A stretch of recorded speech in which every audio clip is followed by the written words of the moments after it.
Bismillahirrahmanirrahim. Assalamualaikum warahmatullahi wabarakatuh. Bapak-bapak, ibu-ibu, kali ini kita akan ada sebuah video yang mana Habib Rizik meluruskan tentang tuduhan orang tentang Habib Utsman bin Yahya, yang mana jasa Habib Utsman bin Yahya ini nanti dijelaskan oleh Habib Rizik secara detail ya teman-teman.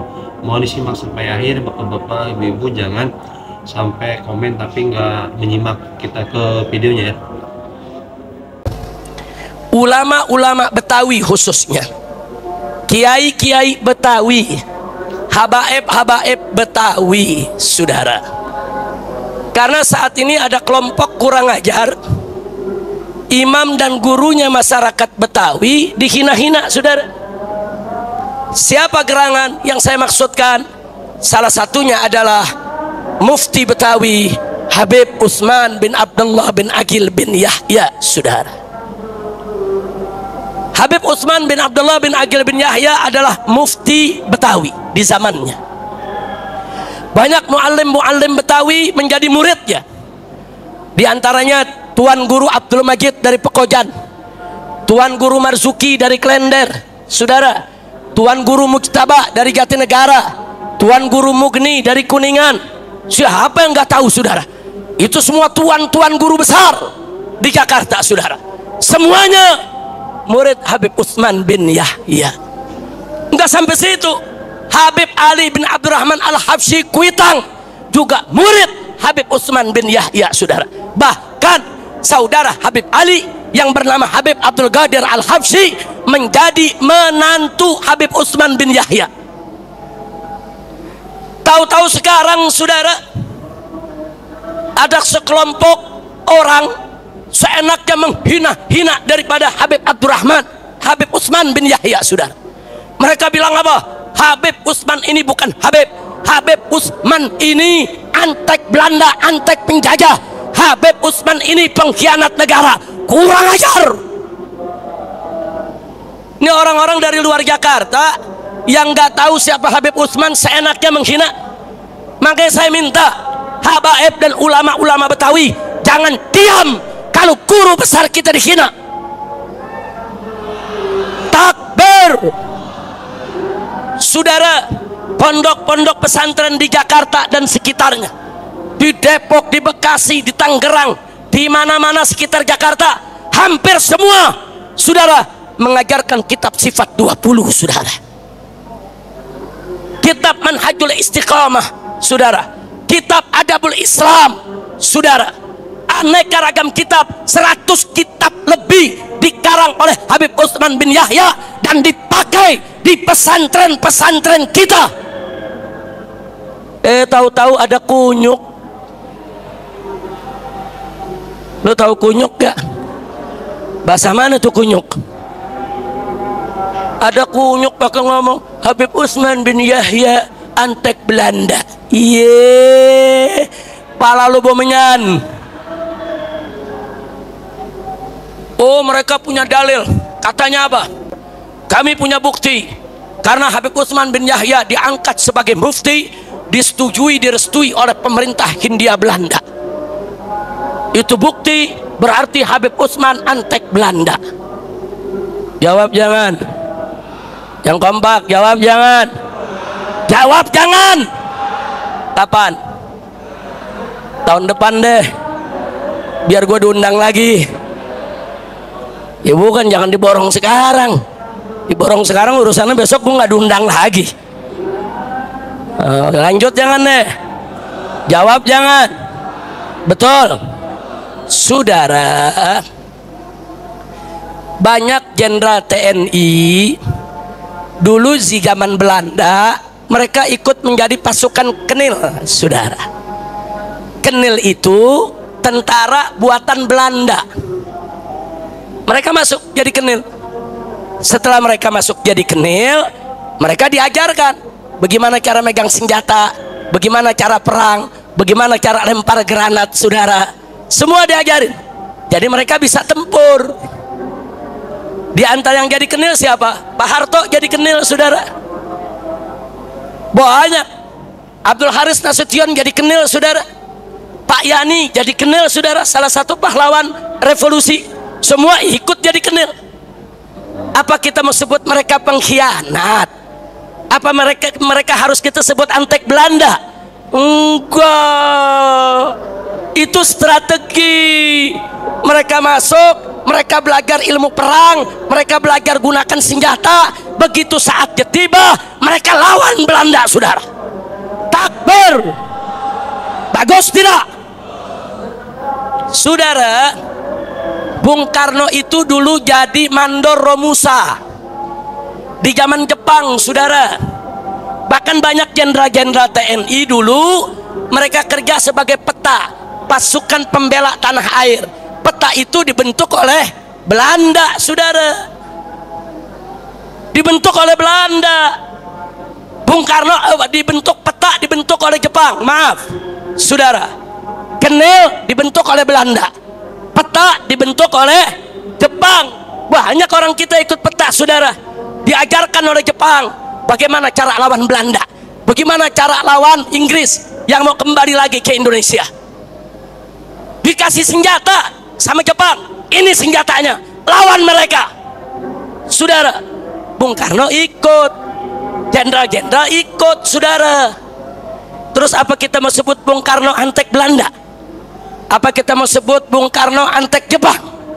Nggak bisa, saudara. Itu strategi, saudara. Diambil ilmu perangnya, diambil senjatanya, begitu tiba saatnya gunakan untuk ngusir Jepang. Betul? Takbir. Berarti saya tanya, strateginya bagus gak? Bagus gak? Saudara, dulu di zaman Belanda nggak boleh ada organisasi berdiri tanpa izin Belanda. Mana boleh.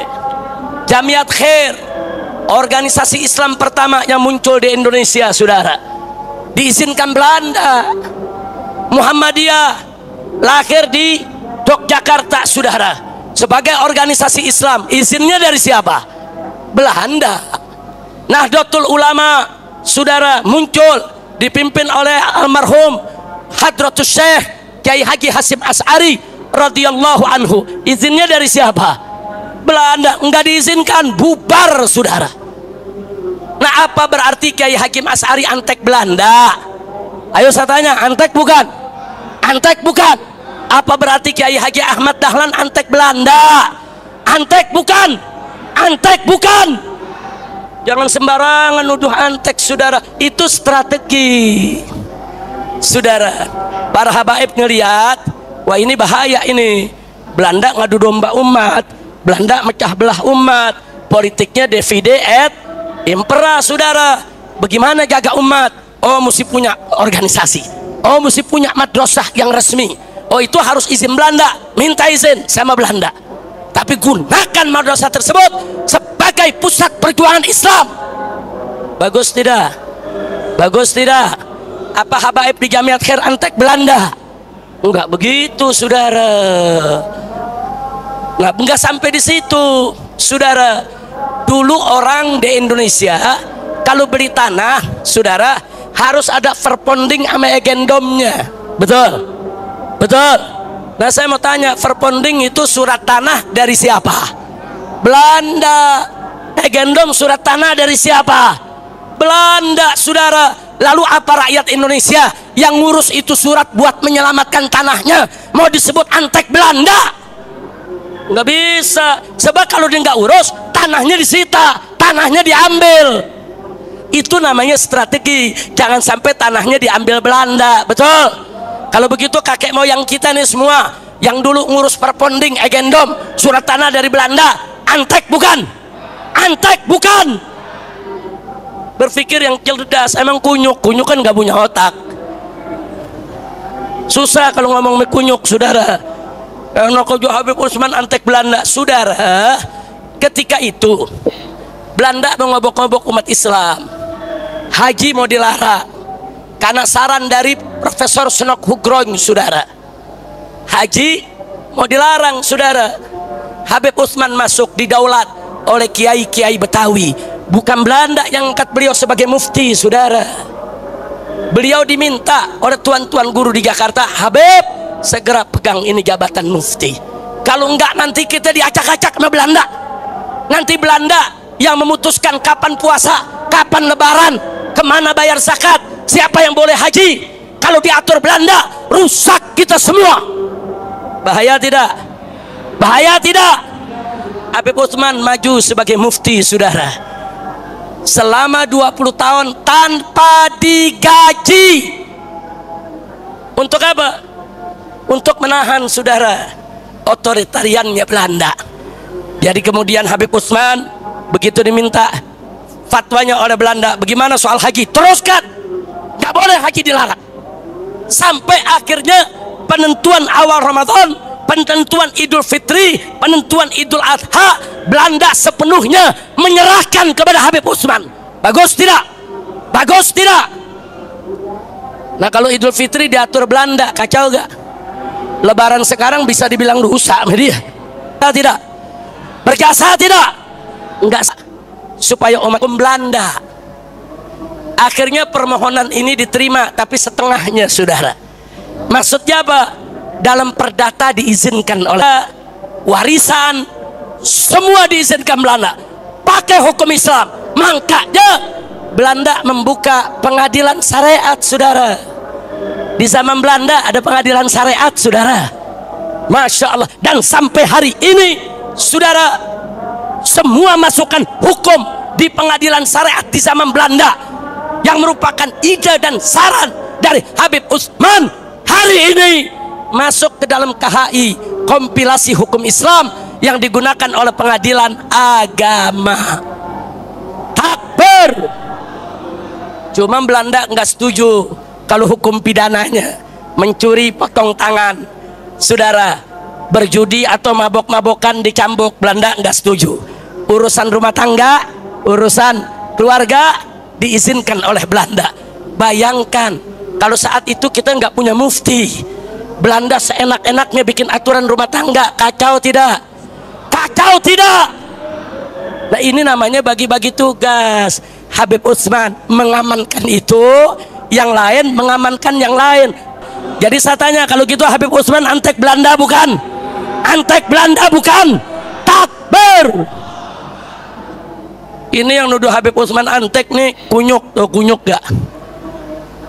Saudara, seenaknya mereka memfitnah. Maka saya minta tolong tuan-tuan guru, tolong para muallim, jangan kita biarkan kalau guru besar kita, mufti kita yang sudah berjasa dihina-hina kita diam. Nggak sampai di situ, bahkan nasabnya Habib Utsman dibilang palsu. Bukan hanya Habib Utsman, semua habaib dibilang nasabnya palsu, kurang ajar.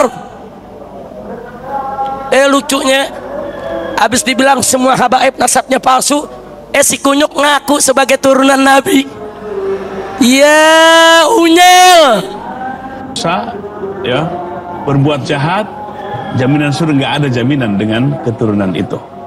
Nah, maka oleh sebab itu kita proporsional. Kita mencintai Nabi pasti juga kita mencintai keluarganya. Kita sudah 14 abad ini. Bagaimana menelusuri keabsahan bahwa ini yang turun Nabi atau bukan? Ya, kita baik sangka saja urusan itu. Tapi bagus tadi Pak Kiai ini. Ya, ada Habib yang benar, ada Habib yang kurang ajar gitu. Ya banyak orang ngaku Habib asal hidungnya mancung aja. Bisa jadi itu orang Irak, bisa jadi itu orang Maroko kan gitu. Ngaku ke Indonesia Habib, percaya aja gitu. Tapi kelakuannya kurang ajar. Isi orang dipinta misalnya. Nah, itu persoalan di tengah masyarakat. Saya dulu pernah pesantren, sering datangi oleh Habib palsu itu. Ya. Tiap datang minta uang, bahkan minta istri gitu, minta perempuan. Sampai itu ketika datang si yang ku Habib itu, dia bilang ke santrinya, bilang ya Pak Kiai lagi nggak ada katanya gitu. Saking pusing gitu. Nah, ini masyarakat kita harus paham. Makanya keturunan pengakuan mah gampang aja. Yang harus kita buktikan kalau benar keturunan Nabi, takwanya paling tinggi, akhlaknya paling mulia, paling soleh, itu baru keturunan Nabi. Maka dalam kisah Nabi itu ada yang bukan nasab Nabi tapi disebut ahli Nabi. Siapa? Ayo siapa? Salman Al Farisi, orang Persia, bukan turunan dari Nabi, tapi disebut ahli keluarga Nabi. Jadi Nabi memandangnya apa? Ketakwaan, kesolehan, akhlak, itu parameter sampai diaku sebagai ahli keluarga Rasulullah Sallallahu Alaihi Wasallam. Jadi ukurannya bukan keturunan, apalagi sudah 14 abad yang lalu. Dan semua kita keturunan Nabi Adam alaihissalam. Alhamdulillah. Tapi yang harus kita pembuktian kemuliaan itu adalah ketakwaan kita. Siapapun kita, ya, bahkan ada di zaman Nabi kan itu dari Habasah tukang adan Bilal bin Rabah, hitam dari Habasah, tapi Nabi begitu mencintainya. Begitu juga Bilal bin Rabah sangat. Oke, bapak-bapak, ibu-ibu, teman-teman, itu dia tadi penjelasan dari Habib Rizik Syihab yang mana jasa besar Habib Utsman bin Yahya terhadap bangsa Indonesia ya. Apalagi beliau ini salah satu namanya mufti atau bisa disebut orang penting untuk menetapkan sebuah aturan di teman-teman di Indonesia. Bayangkan kalau kita dahulu seperti nggak ada Habib Utsman bin Yahya, pasti aturan di Indonesia apalagi tentang seperti yang Habib Rizik sampaikan penetapan Idul Fitri dan yang lainnya pasti kacau sih ya. Itu ada Habib Utsman bin Yahya, teman-teman ibu. Jadi itu intinya Habib Utsman bin Yahya adalah sangat penting dan sangat berjasa untuk rakyat Indonesia, dan yang menghina atau yang nggak tahu sejarah, mohon tadi disimak ceramah dari Habib Rizik Syihab ya teman-teman. Oke teman-teman, semoga Habib Rizik Syihab sehat selalu, semoga semuanya sehat selalu, dan semoga kita juga ada dalam lindungan Allah Subhanahu wa Ta'ala dan mendapatkan syafaat Nabi Muhammad. Amin ya rabbal alamin. Oke teman-teman, bapak ibu, terima kasih.